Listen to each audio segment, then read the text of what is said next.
Hello dear friends, REBALANCES is with you, and today I decided to make a short video and tell you about the rebalance that took place along with the release of update 9.3 in the robots game. I think it is no secret to anyone that just yesterday a new update was released. A new very strong Titan Newton has been added with new weapons for the Titans, new Hurricane rocket launchers and much more. I'm sure that many YouTubers will talk about this, which is why I decided to talk about the rebalance, because I don't think that many people will talk about it. So, together with update 9.3, a big rebalancing of the motherships took place in the game. And for the most part, the developers greatly weakened two ships. The first is Northlight. The developers made it so that now it gives the Aegis shield not forever as before, but for 20 seconds. And in general, on the one hand, it seems to make no difference to this, because usually the shield ends much faster. But on the other hand, it still sometimes turned out to stack Aegis and live on the battlefield longer.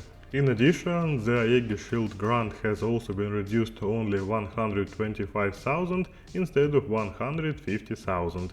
To be honest, I don't really understand why it needs to reduce the given Aegis even more, but now it turns out something like this.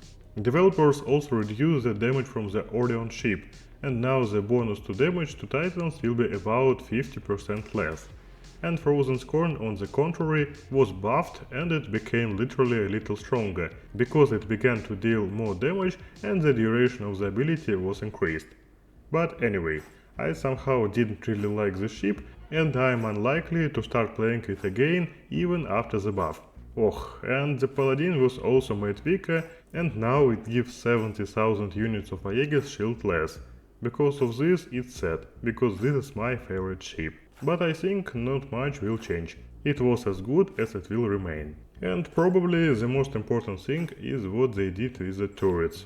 Almost all turrets have been made weaker as shown on the screen. And, most ambiguously, now the turrets cannot be removed from the ship.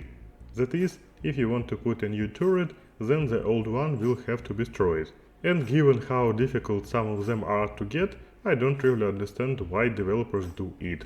I already said in one of the previous videos that it would be necessary to remove all the turrets from the ships before the update, so that later it would not be a pity to lose. If you did it, then good. In addition to the fact that developers changed the characteristics of the old ships, a new kill ship was added. I already managed to get it and played about 20 fights with this. And I can safely say that this is a very much improved version of the Orion ship.